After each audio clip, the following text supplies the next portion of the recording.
एक भिखारी था भीखू। उसकी उम्र हो चली थी। वह अकेला था, कोई परिवार या संबंधी नहीं था। बुढ़ापे की चिंता में रोज शाम को भीख के पैसे बचाकर एक पोटली में बांधकर उसे अपनी कोठरी में जमीन के अंदर एक गड्ढे में रख देता था। एक दिन मंदिर से साधुओं की एक टोली जा रही थी। बाबा, भगवान के नाम पर कुछ देते जाओ। अरे नादान, हम तो साधु हैं। हमसे मांगने पर तुझे क्या मिलेगा?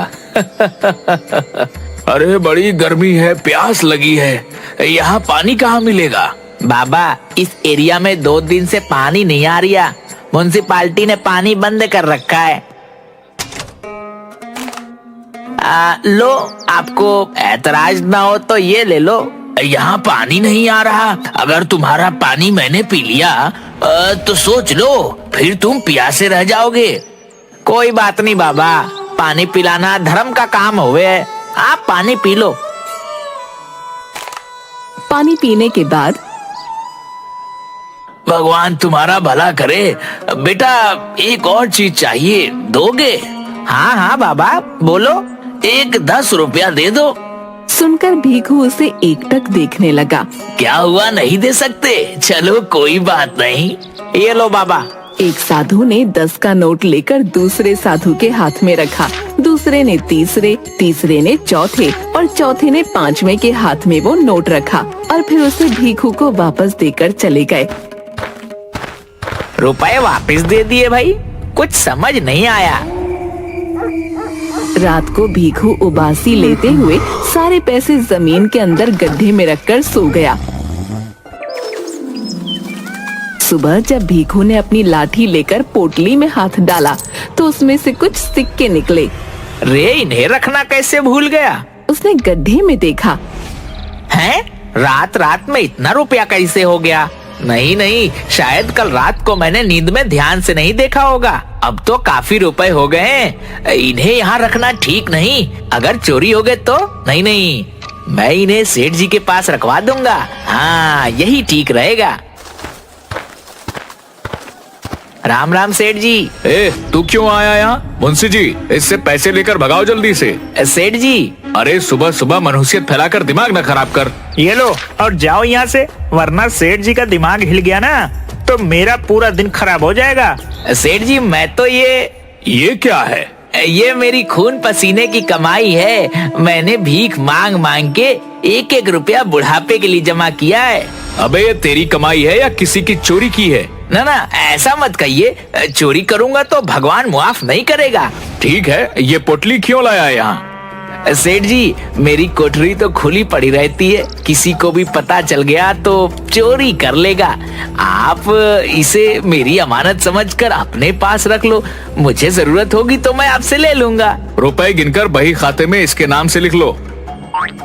100, 200, 500, 1000। सेठ जी, पूरे 1000 हैं। सुन भीखू, इतना रुपए पड़े पड़े रखा रह जाएगा। तू कहे तो इन्हें ब्याज पर चढ़ा दूं, अच्छी रकम मिलेगी। पर सेठ जी। अरे तू फिक्र न कर, मैं सब देख लूंगा। तेरी रकम 6 महीने में दुगनी हो जाएगी।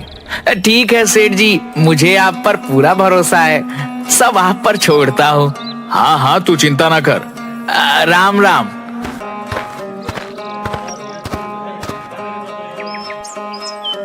कुछ दिन बाद सेठ जी, ये रुपए अपने पास रख लो। सेठ ने मुंशी को इशारा किया। 100, 200, 500, 1000। सेठ जी, पूरे 1000 हैं। क्या रे, तू तो बड़ा लालची है। ब्याज के लालच में इतनी जल्दी 1000 रुपया फिर ले आया। कितना माल है तेरे पास? इतने ही है सेठ जी। चल ठीक है, इसे भी ब्याज पर चढ़ा देंगे। कुछ दिन बाद भीखू फिर रुपए लेकर आया।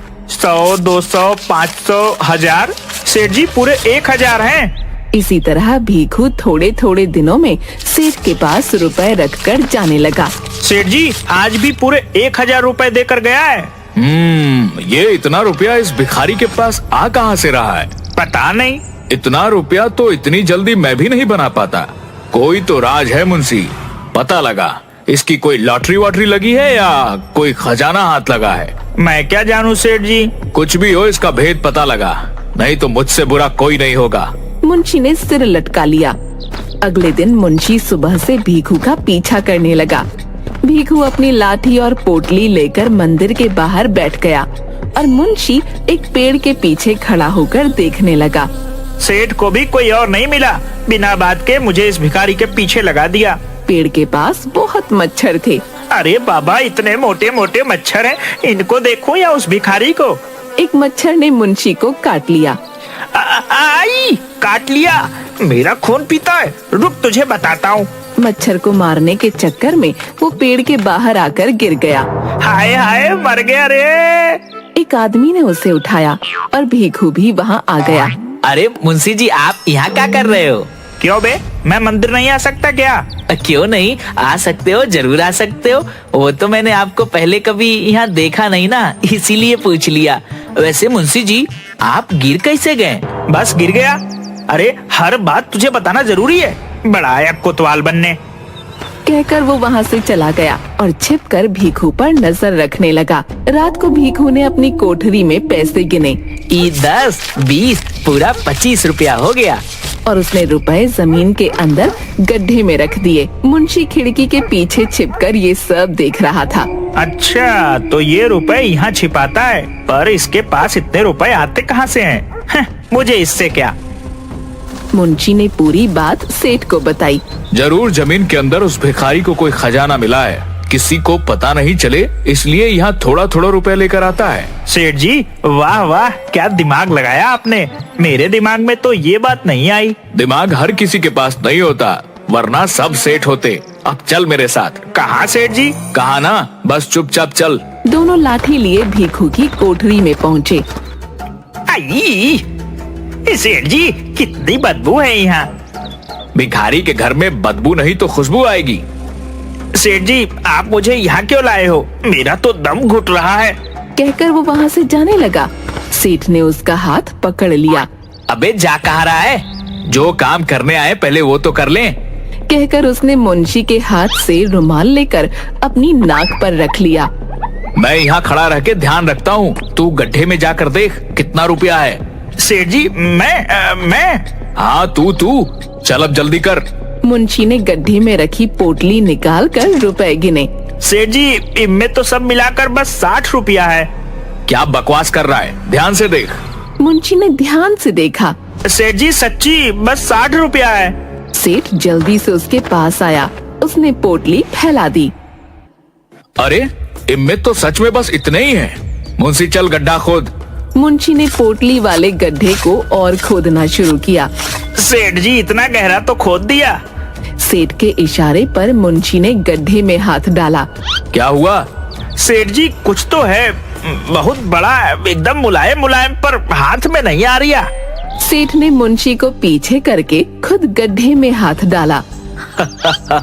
तगड़ा माल है, तगड़ा। उसने जैसे ही हाथ निकाला, उसमें बड़ा सा सांप था। सांप, सांप, सांप! सेठ ने घबराकर सांप को फेंक दिया। गड्ढे में से बहुत सारे सांप निकलकर कोठरी में फैल गए। मुंशी घबराकर बेहोश होने लगा। अबे भाग, नहीं तो सांप डस लेगा। हाँ हाँ, भागो भागो भागो। दोनों जिधर भी भागते सांप आ जाते। पूरी कोठरी सांपों से भर गई। सेठ सांपों के ऊपर से जाने लगा तो गिर पड़ा। उसके सिर से खून बहने लगा और सांप उस पर चढ़ गए। हे भगवान बचा ले, अब कभी लालच नहीं करूंगा, इस बार बचा ले भगवान, बचा ले। अचानक सभी सांप हटने लगे। सेठ जी, चलो जल्दी भागो यहाँ से। दोनों वहाँ से भागने लगे। चौखट पर सेठ ने पीछे मुड़कर कोठरी के अंदर देखा, सांपों को उसकी तरफ आते हुए। ये देखकर सेठ और मुंशी दोनों वहाँ से भाग गए। शाम को भीखू जब वापस आ रहा था तो मोनू दिखा। मोनू, अरे ओ मोनू, कहाँ भागे जा रहा है? जरा रुक तो। मोनू रुक गया। तेरा बाबा कहाँ रहता है? आजकल कितने दिन हो गए, दिखाई नहीं देता। बाबा तो बीमार है, 2 दिन से अस्पताल में है। क्या हुआ उसको? डॉक्टर कुछ नहीं बता रहा है, बोला कि जो दवाइयाँ देनी है वो अस्पताल में नहीं है, तुम ले आओ तो तुम्हारे बाबा ठीक हो जाएंगे। बहुत महंगी दवाइयाँ हैं। मैं माधव के पास रुपए उधार मांगने गया था, पर उसके पास भी नहीं है। तू उदास मत हो बेटा, रुपया मिल जाएगा। कहाँ काका, सुबह से 4 लोगों से मांग चुका हूँ पर किसी के पास इतना रुपया नहीं है और बाबा की तबीयत बिगड़ती जा रही है। कितने में दवाई आएगी? 1100 काका, पूरे 1100। मेरे पास तो 20 रुपया है। तो बेटा हो गया रुपयों का इंतजाम। वो कैसे काका? ये ले, इसमें पूरे 20 रुपया है। 60 रुपया और है मेरे पास और तेरे पास 20। काका तो सब मिलाकर खाली 100 ही तो हुआ, बाकी का 1000 कहाँ से आएगा? तू फिकर क्यों करता है? तू जा, मैं थोड़ी देर में रुपए का इंतजाम करके आता हूँ। भीखू अपनी कोठरी की हालत देखकर, हे राम, आज तो सच्ची कोई चोर आ गया। उसने गड्ढे के पास जाकर पोटली उठाई तो वो खाली पड़ी थी। उसने आसपास गिरे हुए रुपयों को उठाकर गिना। ये तो पूरे 60 है। हे राम, तेरा शुक्र है, चोर आया पर रुपया लेकर नहीं गया। भीखू ने गड्ढे में हाथ डाला। हैं? इतना गहरा गड्ढा खोदा और एक भी रुपया नहीं ले गया। ये कैसा आदमी था? भीखू सेठ के पास गया। राम राम सेठ जी। सेठ के सिर पर पट्टी बंधी हुई थी। उसे देखकर सेठ और मुंशी दोनों डर गए। तू क्यों आया है? देखिए ना सेठ जी, आज पता नहीं कौन चोर कोठरी में घुस गया था। मुंशी ने सेठ को देखा। शुक्र है कि मैं अपने रुपए आपके यहाँ रखवा गया था, वरना आज सब चोरी हो जाता। वो तो कोठरी में ज्यादा रुपया नहीं था तो कोई नुकसान नहीं हुआ। सेठ और मुंशी दोनों एक दूसरे को देखने लगे। मेरा दोस्त अस्पताल में है, उसकी दवाई के लिए रुपया चाहिए। आप मेरा 1000 रुपया दे दो, मुझे कोई ब्याज वाज नहीं लेना, बहुत जरूरी है सेठ जी। हाँ, क्यों नहीं भीखू, वो तेरा ही तो रुपया है। ऐसा कर, तू अपना सारा रुपया ले जा। भीखू ने हाँ में सिर हिलाया। मुंशी, जल्दी से इसका हिसाब कर। मुंशी रजिस्टर में हिसाब करते हुए, तेरा कुल रुपया 6000 हुआ और 500 ब्याज। 100 रुपया मेरी तरफ से रख लियो तो कुल रुपया 6600 हो गया। है पर मैंने तो 1000 रुपया ही दिया था, इतने सारे कैसे हो गए? अरे बावले, भूल गया क्या? पिछले 6 महीने से हर महीने 1000 रुपए देकर जा रहा है। ऐसे कोई भूलता है क्या? मैं सच्ची कह रहा हूँ सेठ जी, मैं तो खाली एक बार ही 1000 रुपए देकर गया था। अरे भाई, आज इतनी मुश्किल से जान बची है तो फिर क्यों आफत कड़ी कर रहा है? मुंशी, इसको हर महीने का हिसाब दिखा। ये देख भीखू, ये अप्रैल का, ये मई का, ये जून, जुलाई, अगस्त और ये सितंबर का, सब पर तेरा ही अंगूठा लगा है। हाँ, अंगूठा तो मेरा ही लगा है। अरे लगे ना, तेरा ही है। मुंशी, जल्दी कर, इसका सारा रुपया दे दे। सेठ जी, मुझे अभी बस 1000 रुपए दे दो। नहीं, तू अपना सारा रुपया ले जा। सेठ जी, मैं इतना रुपया कहाँ रखूंगा? चोर ने मेरी कोठरी का रास्ता देख लिया है, घर चोरी हो गए तो। नहीं, आप अपने पास रख लो। तेरी कोठरी में घुसने की हिम्मत कौन करेगा? नहीं, तू ले जा। भीखू ने सेठ के पैर पकड़ लिए। सेठ जी, आप ही रख लो, यहाँ महफूज रहेंगे। जब जरूरत होगी मैं आपसे ले लूंगा। मेरे घर में चोरी हो गए तो। भीखू के पैर छूने पर सेठ को भीखू के रूप में सांप दिखाई दिया। सांप! भीखू ने उसके पैर छोड़ दिए। ये ले 1000 रुपया, जा यहाँ से। बाकी के रुपए की जब जरूरत हो ले जाना। भीखू हाँ में सिर हिलाकर चला गया। शुक्र है जान बची। मैंने तो सेठ को एक ही बार रुपया दिया था, हर महीने मेरे नाम से कौन रुपया देकर गया और अंगूठा भी लगा गया। हे राम, तेरी महिमा तू ही जाने। भीखू ने पैसे जाकर मोनू को दिए और इस तरह उसने अपने दोस्त की मदद करके भगवान का शुक्रिया किया।